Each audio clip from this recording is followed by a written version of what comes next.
If you're a professional or an entrepreneur navigating this new world of work, you know the truth.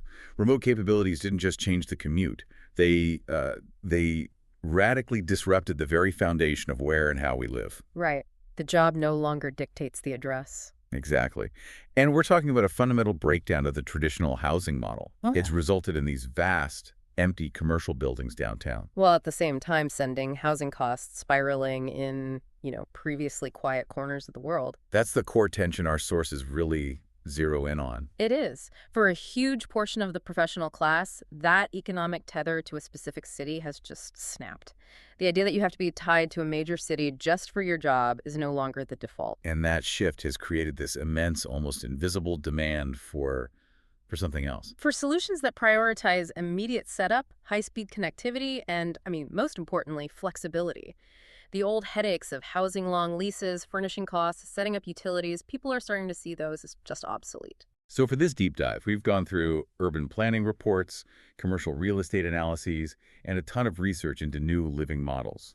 The mission here is to synthesize the true impact of this revolution, how it's reshaping downtowns, causing these shockwaves in commercial property, and driving the rise of these flexible alternatives. And the overarching challenge is still the global housing crisis. We're just not building fast enough.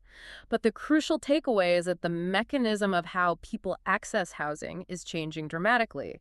It's not about the fixed asset anymore. It's about securing an adaptable place to live and work. Exactly, with connectivity as the absolute non-negotiable foundation. Okay, let's unpack this apparent paradox right away, because the assumption was, right, when everyone started working from home, that major city rents would just Right, crack. demand would evaporate. That was the theory. Right. Yet the sources tell a completely different story. Remote work, surprisingly, hasn't actually solved the affordability crisis in big cities. It's not just a supply and demand issue. It's a deep structural supply problem. And demand has been really resilient. Look at Washington, D.C. as an example. Our sources confirm that even with years of really aggressive residential construction, the sheer volume of housing built hasn't kept pace with the desire to live there. So prices stay high. Stubbornly high. People might commute less, but they haven't given up on city life. But I have to push back on that a little. If I can log on from anywhere, why would I keep paying an astronomical rent for a small apartment downtown? Well, that decision really hinges on cultural capital and network effects. Cities are still these huge magnets for amenities, for culture, for dining, and critically, for high-level networking. So daily commute might be gone, but the access is still key. Exactly. And that access is still a huge draw, especially for high earners. And that's why we're finally seeing real success in what planners call downtown revitalization. Can you elaborate on that? What does that actually look like on the ground? It means cities like Philadelphia or San Diego, places that had these long-term plans to convert empty offices into apartments. They're finally doing it at scale. They're trying to shift the whole downtown vibe from a place that just shuts down at 6 p.m. To a real 247 neighborhood. A genuine mixed-use neighborhood. Residences, grocery stores, entertainment, all mixed together. And we should also note the counter movement, which is definitely in the data, the pull to the suburbs.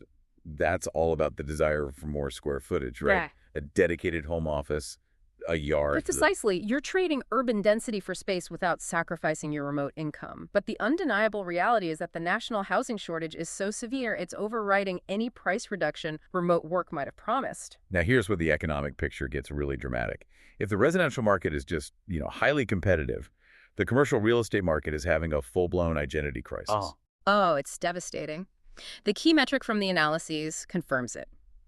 Office vacancies are at generational highs. We're talking New York, Chicago, San Francisco. Yeah. Entire swaths of downtown office space are just sitting empty. And this is not a small problem. Walk us through why that's so catastrophic for a city's finances.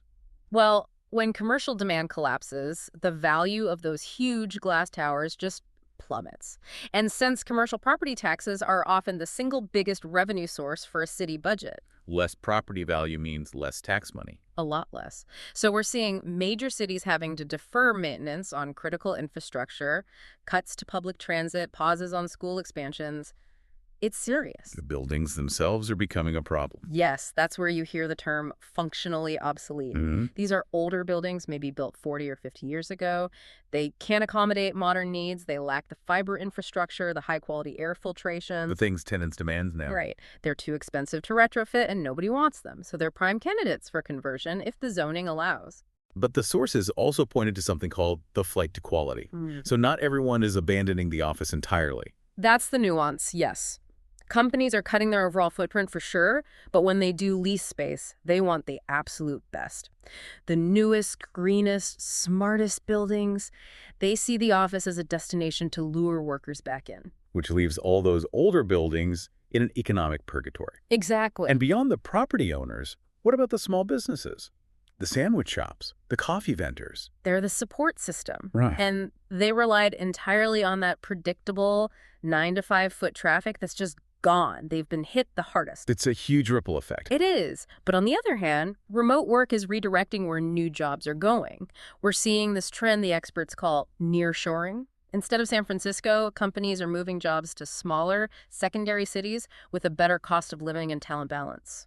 Giving a boost to places like Boise or Raleigh. Or Nashville. They're becoming the new magnets for high-earning remote talent. And that desire for flexibility leads us right to the professional, who needs to live and work abroad for more than just a quick trip. For them, the traditional housing market is basically hostile. But the sources highlight a really powerful alternative, flexible, extended stay solutions. Yes, and chief among them is Coliving. It's a powerful adaptation to this global remote lifestyle. To define it, you get your own private furnished room, but you share these massive communal spaces. Kitchens, lounges, dedicated workspaces, all optimized for that life-work blend. And when you contrast this with the nightmare of getting a traditional lease overseas, the benefits are, Well, they're massive. they just cut down on all the frictions. Think Wow. about it. Finding a local guarantor, paying 3 months rent upfront, setting up internet, buying furniture. It's overwhelming. Coliving and service departments, they eliminate all of that. It's just immediate, frictionless sign-up. Everything's bundled into one monthly payment. Your internet, your utilities, furniture, even cleaning sometimes. And they are inherently flexible. Month-to-month leases are common, which is exactly what a business traveler on an uncertain project timeline needs. And this model has just exploded. It's in, what, over 350 cities worldwide now? It is, particularly across thriving regions like Asia-Pacific. That's a huge hub for global professionals and corporate teams who need to land and get to work immediately. Right, they need that reliable landing spot. And we can't ignore the community factor. Remote work offers freedom, but it can be profoundly isolating. Especially when you're always moving. Coliving spaces are designed to fix that. They foster a built-in social and professional network, which is a critical benefit. It turns a lonely work trip into a real experience. Now shifting to the other geographic pole, rural areas. The data confirms this isn't just for retirees anymore. We're seeing a significant migration of working-age professionals out of expensive cities. And this demographic shift is a genuine economic stimulus for these rural towns, this influx of new residents with high, sustained remote incomes.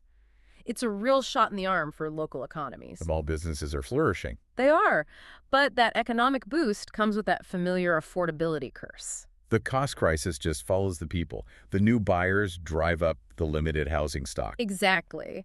And suddenly the local service workers who staff those newly thriving businesses can't afford to live there anymore. It's a really complex trade-off. And then there's the biggest hurdle for rural migration, internet access. I mean, we all know the trope of moving to a cabin only to find you have one flickering bar of 3G service. Right, that lack of reliable internet has always been the immovable deal breaker.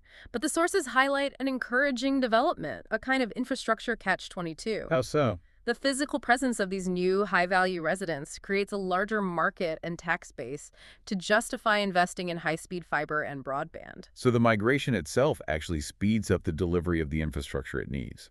That reliance on connectivity brings us to the technological backbone of this whole revolution. And it really needs to be stressed. Fast, reliable internet is not an amenity anymore. It is the digital utility of the remote world. Without robust digital infrastructure, cloud computing, data centers, cybersecurity, none of this geographic flexibility is even possible. And on the user end, the collaboration tools have gotten incredibly sophisticated. Video conferencing that actually works, project management apps that give total transparency. It feels almost like being in the same room. And finally, we see cities themselves fundamentally adapting their economic strategy. They know the 9 to 5 commuter model is dying. Some are doubling down on what the sources call transit-dependent models, pouring money into public transport to link these new residential downtowns with entertainment areas. While others are just reinventing their identity entirely. They're becoming destination and talent hubs. Look at Nashville, marketing its culture and quality of life. Or Boise, positioning itself as a tech and outdoor hub. They're attracting people, not companies. The goal is to draw the talent, knowing the jobs will follow. And it all comes down to creatively repurposing those old office buildings into walkable, desirable, mixed-use neighborhoods. So what does this all mean for you navigating this shifting world? Let's synthesize the main tension. Remote work failed to lower housing prices because of these persistent global supply shortages. But critically, it succeeded in creating a radical, urgent demand for one specific type of living solution: the flexible, all-inclusive, connectivity-focused model. Exactly. The model perfectly exemplified by co-living and serviced apartments. And looking ahead, the sources give us some specific projections on where this demand is headed. We're talking about a projected 25% increase in demand for tiny homes, a massive 35% jump for affordable apartments, and a 30% increase in interest for co-housing communities. The market is aggressively favoring niche flexibility. It's a rejection of that old mortgage-dependent lifestyle. So here is a final provocative thought for you to explore on your own. The core tension here is adaptability versus bureaucracy. Cities want to convert empty offices into housing. Demand for flexible alternatives is spiking. But we know that rezoning and financing these massive projects could take a decade. Municipal systems are notoriously slow. So how quickly can cities legally and logistically pivot to meet this global demand? Before the professional class decides the future of work just bypasses major city centers entirely. The challenge isn't just about building. It's about the speed of bureaucratic change.